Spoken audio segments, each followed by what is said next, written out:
So, what hat did you choose to put on last time? Was it helpful? If you didn't catch the last episode, I really encourage you to go back and listen, either now or after this one. In that conversation, we explored clarity, aligned choices, and ended up reflecting on the different hats we wear. And we did this together with leadership coach Tom Rosenak. Tom brings over 25 years of experience working with teams and individuals.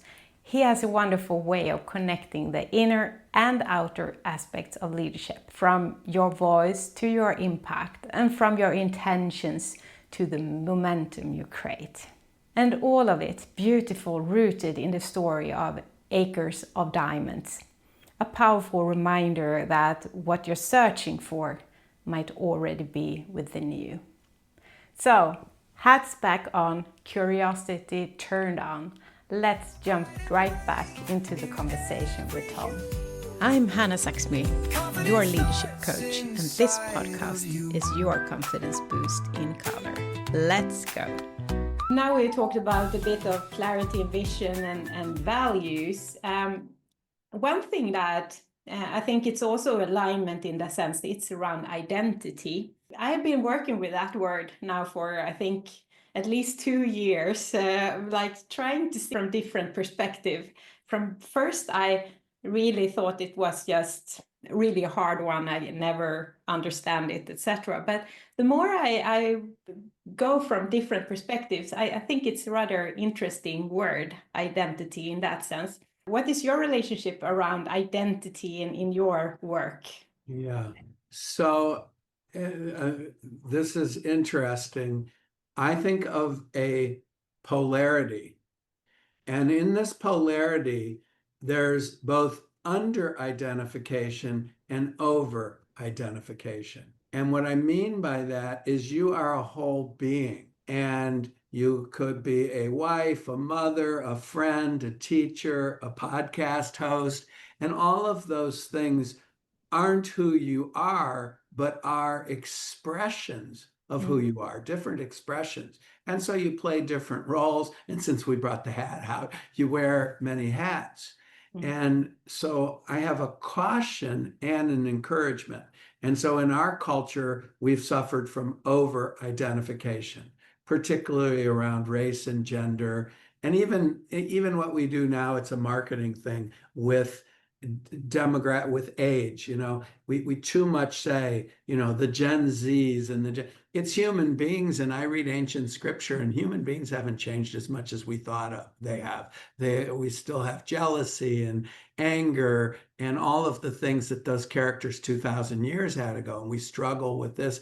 And so I don't want to say don't make distinctions, because there are differences in seasons and age and certainly gender and race, but over identification is dehumanizing. You're part of my thing or you're not. And so when you think of identity, like a cow, I don't know if they do this in Sweden, but they brand the cow, and people brand themselves. And there's a danger.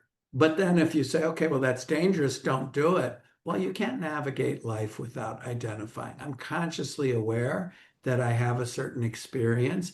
I come from a certain background. There's cultural realities. I don't want to lock it out, but I don't want to make it my whole thing either. Coming back to our theme today on clarity is asking, how invested am I in this identity?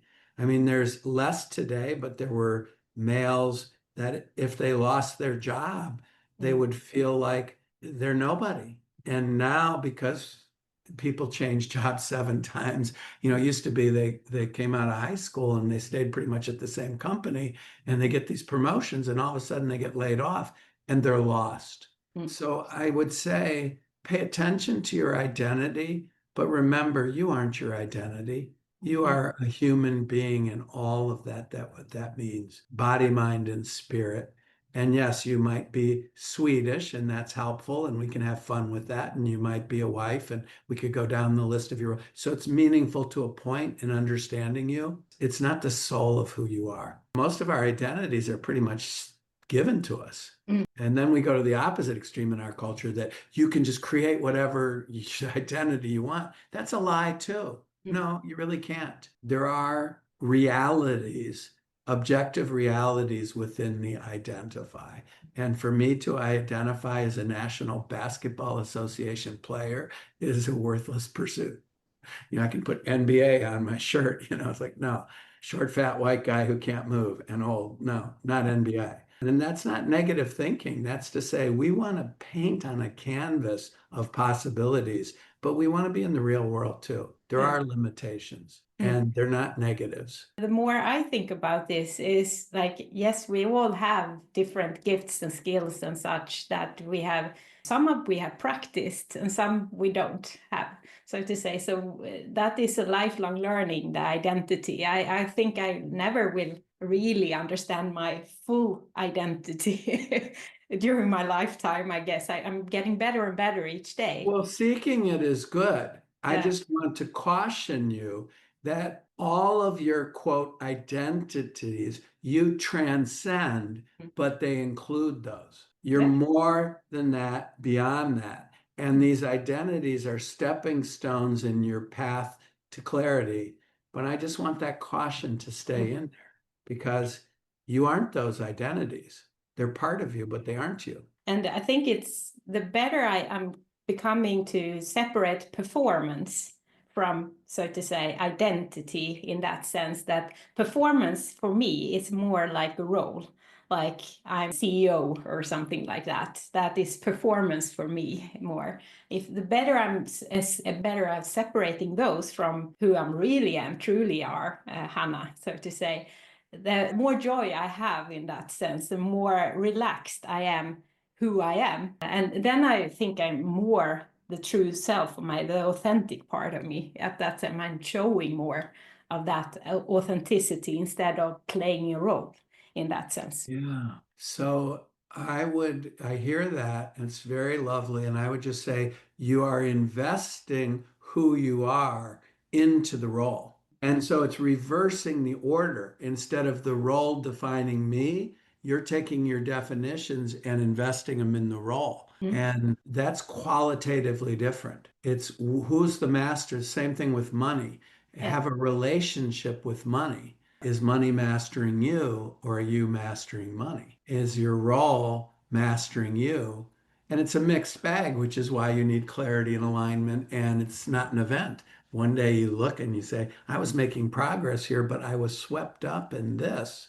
And this isn't as important. Back to values. It's so many angles on this one. And yes, perspectives. Yeah, definitely. We touched upon that in the last conversation because then we talked a lot about confidence, because I think that the better I'm aligned in the clarity and values and everything there, the more confidence I'm also having, in that sense that it will solve in some way, even though I don't have all the answers, etc. But I still have a confidence that I am capable of doing things and taking in that direction. When you should explain confidence, so how would you explain it? Well, I like to go to the root etymology of a word. The word confidence means with faith. So it's not the absence of fear because we're scared witless. It's not the sense of feeling we have all the answers because we don't. It's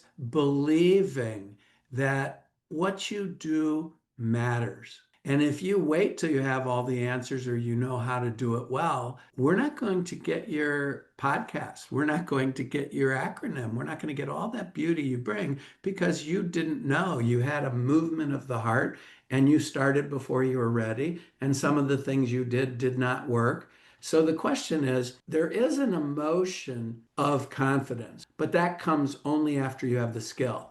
So if there's something you do regularly and you do it well, you feel confident when you do that and you do it automatically, whether it's signing your name with your dominant hand or whatever.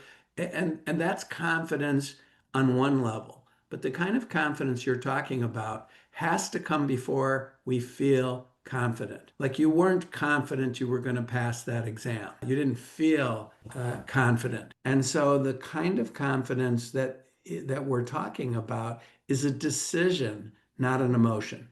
Mm, I have value. I'm willing to struggle, to stay curious, to learn, to grow. But I'm also telling the truth. I don't really know how to do this. I have a mm, desire to do it. I believe I can learn to do it. But if you give me a test today, I'll probably fail. So my truth statement around there is always start before you're ready. Start, think big, even bigger. Start small, even smaller, and keep moving. But move from that confidence, which is just faith, that this process, I don't know what it's going to result in, but it's going to result in a better me and a better world. I mm, believe that. Because mm, if you don't believe that, you're not willing to go through the frustrations. And it is frustrating. Doing something you've never done before doesn't get easier as you get older. But the confidence comes because you learned to ride a bike and you thought, I'll never get this, and you got it. And you can go back in your life and see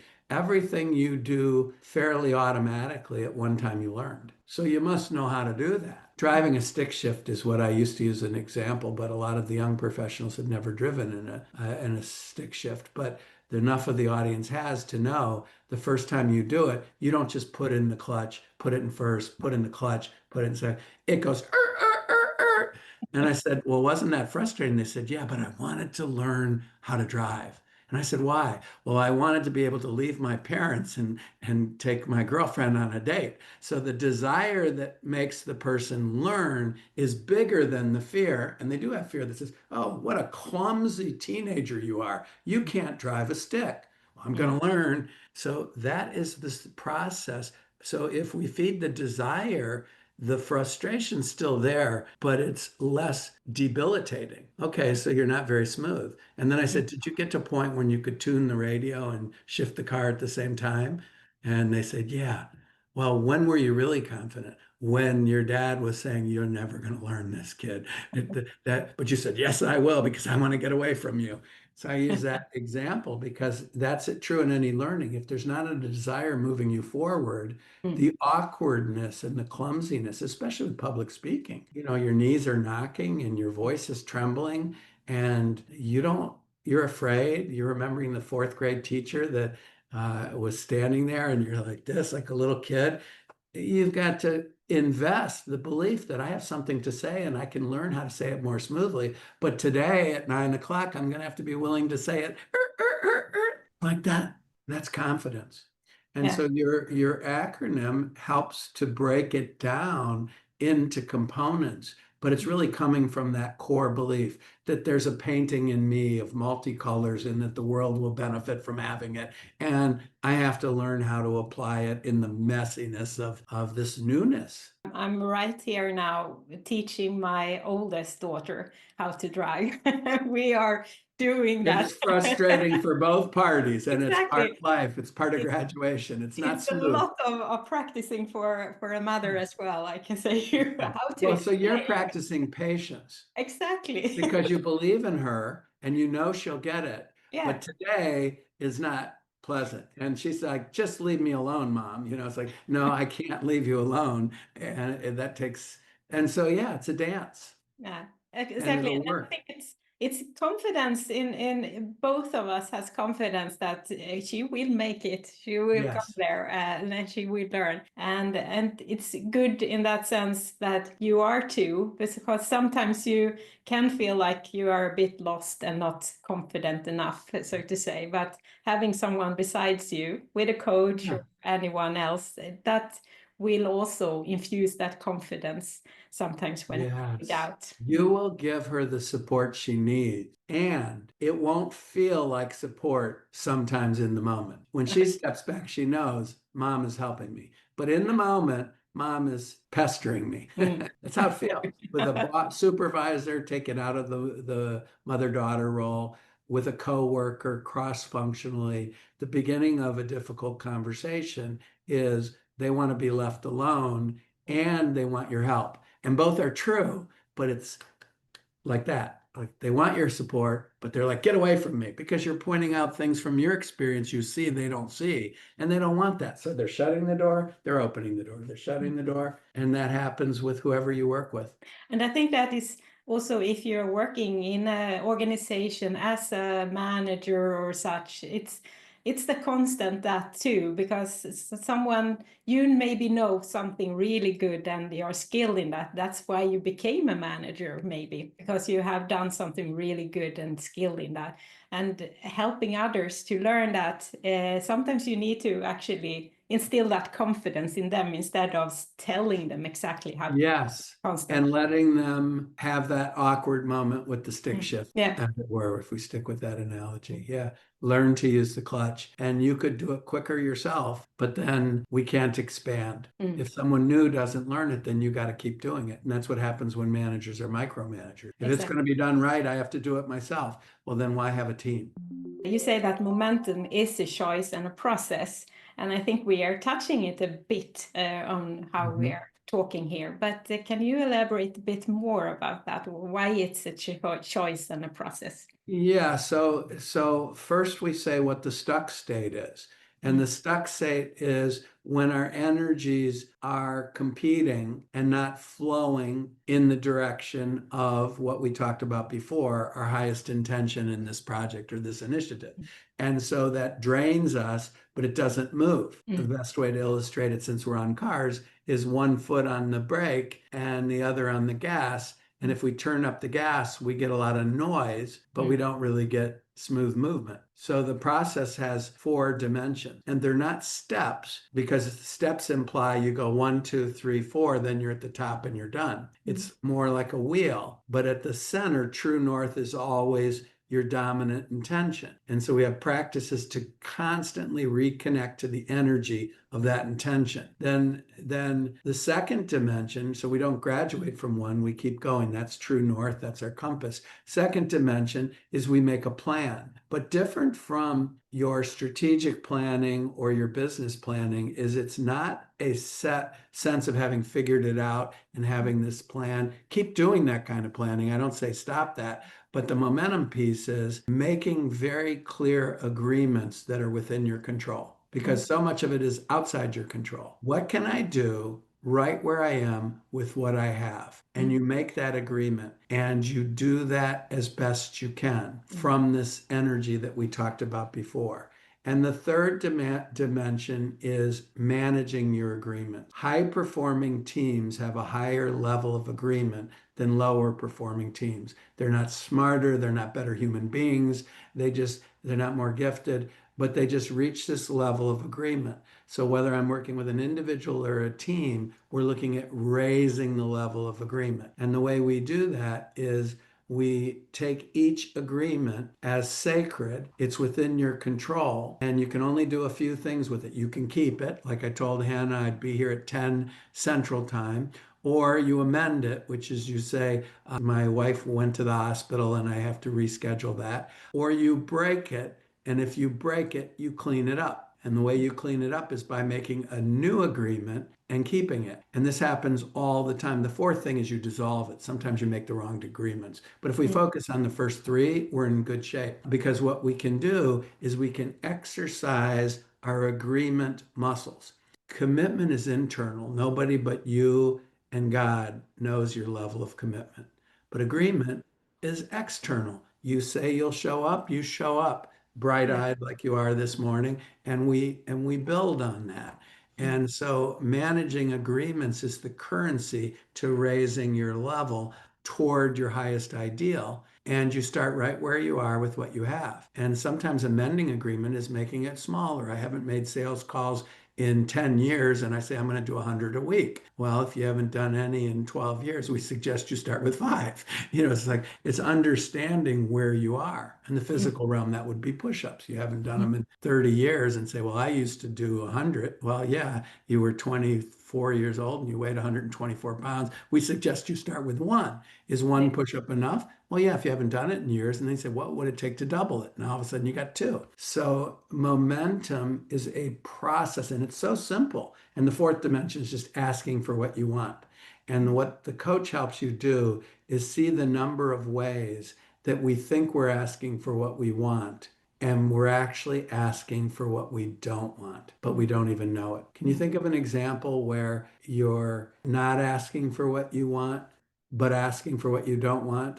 Can you think of an example in your world? Yeah, well, where I'm, sometimes it's when I go into a meeting that I really want maybe to work with that person or such, but maybe I'm too afraid to ask that if that. Good. So that is from my perspective. Yeah, and sometimes the way we ask leads to an almost automatic no. Like, Yeah. so for example, if I'm looking for a job and I promised my wife I would go door to door looking for a job, and I knock on your door and I said, you wouldn't happen to be hiring anyone, would you? And they say, not right now. And then I go away. I could literally tell my wife, I asked 10 people for a Yeah. job, but really you were asking them to say no, thank you, Yeah. because you weren't asking with confidence. You weren't asking. So we work on asking in a way that opens people, that makes them more receptive. You're still going to get no's. It may be that this isn't the time and we can't hire you to do a workshop, but you're going to impact first your desire to keep asking. And they're saying, gosh, I really like the way you showed up at this meeting. Right now, it's not going to work, but please come back in the fall. Because you asked better, you got more than just a no, you got real engagement. And so that brings us right back to the first dimension. That's why it's a circle, which is your core intention communicates. And it communicates through the way you show up, which is one of the first things you said in our conversation. The way you show up. If you show up from core intention energy, you will increase the number of yeses. And you'll also, more importantly, in this age of resilience, increase the ability to deal with the setbacks and the no's. Because no matter how well you ask, you're going to get no's. It's part Yeah. of the process. But Yeah. if they devastate you and you say, oh, I failed, then you're not going to keep in momentum. Yeah, there is a guy here in Sweden. He says that you leak what you think. And I think that is a really good one. So because it's, as you say, if you don't really are confident in what you are doing and providing and such, how can the others be confident in that too? Because It's a form of sure. communication. It comes out Yeah. unintentionally. Yeah. Technically, you asked for what you wanted, but your whole body and your heart and your eyes and your voice communicated doubt.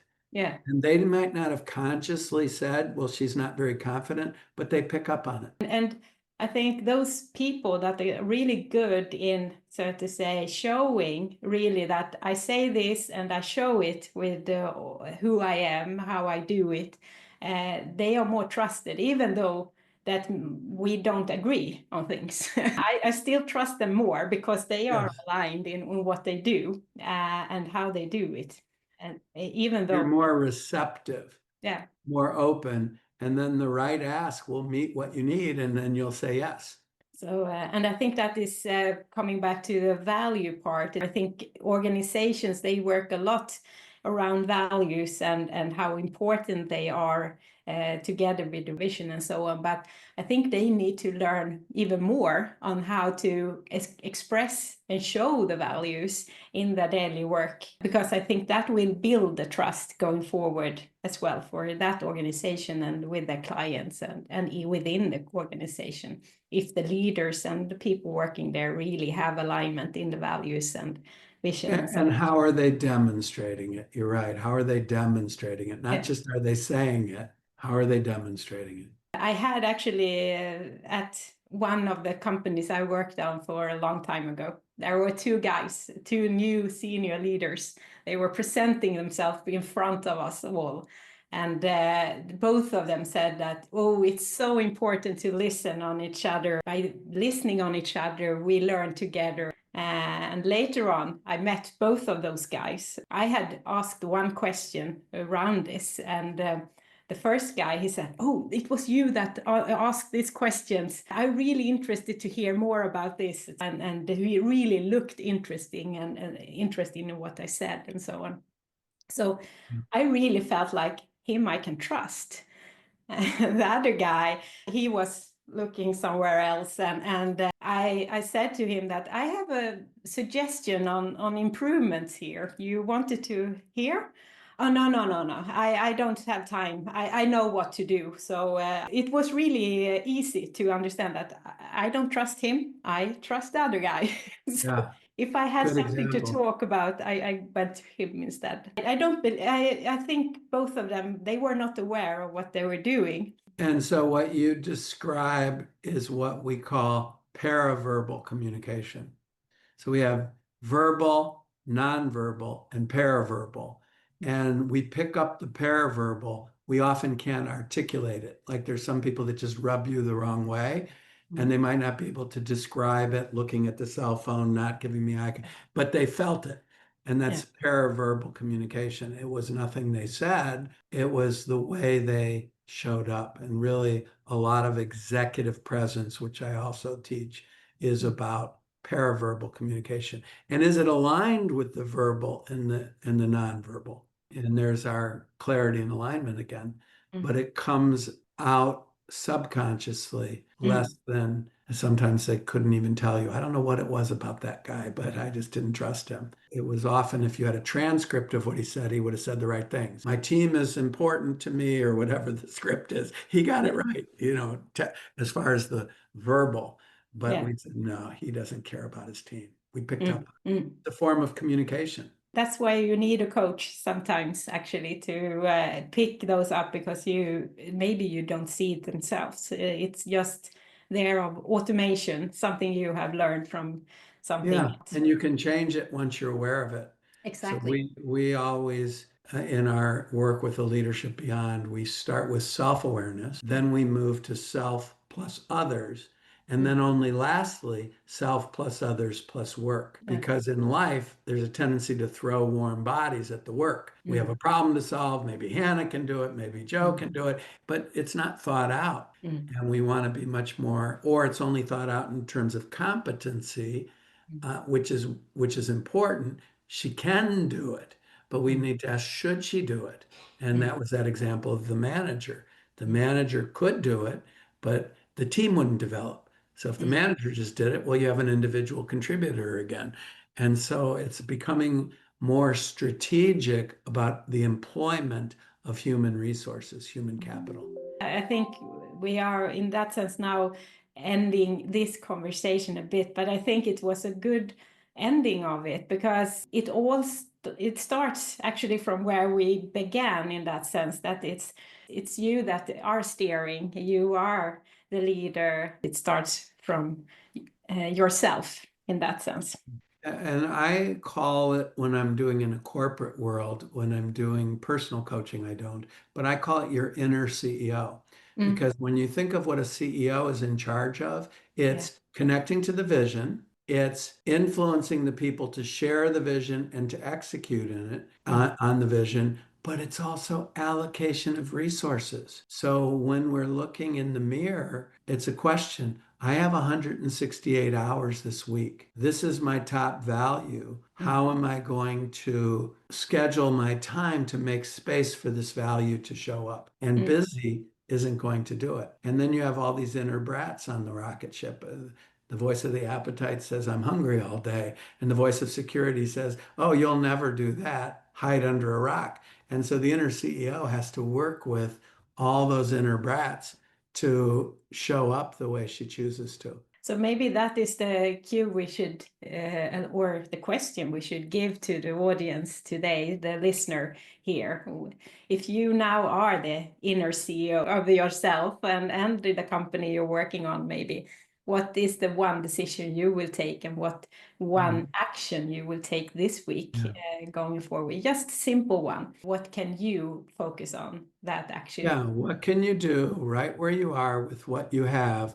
And are you willing to demonstrate to yourself your ability to follow through and on this little thing? And then you Yeah. can build. And at the See end the of mountaintop and you take a step. Yeah. And also at the end of the week, look back and see how did it go, and celebrate the success if that is the one, or celebrate that you have learned something new. And the flip side, no shame, no blame, begin again. So Yeah. celebrate the wins and take a good look at the things you didn't do and re-ask the questions. How important is this? Where does this fit in? And am I willing to make a new agreement? And then just keep that agreement and forgive the past. Really good one. And I think that is a good ending of this conversation. I have really enjoyed it. Thanks so much for having me. This is a wonderful conversation, and I'm going to continue to follow your podcast and learn with you. And I'm honored to be part of this community. And I will add in the show notes contact details so you find Tom easy and also can go in and view his work and see if you want to collaborate with him going forward. Thank you, Hanna. So thank you for being here and enjoy the rest of the day. We are in different time zones. Enjoy that summer evening. I will. Thank you so much. Thank you. Bright and brave in every hue. Confidence starts inside of you.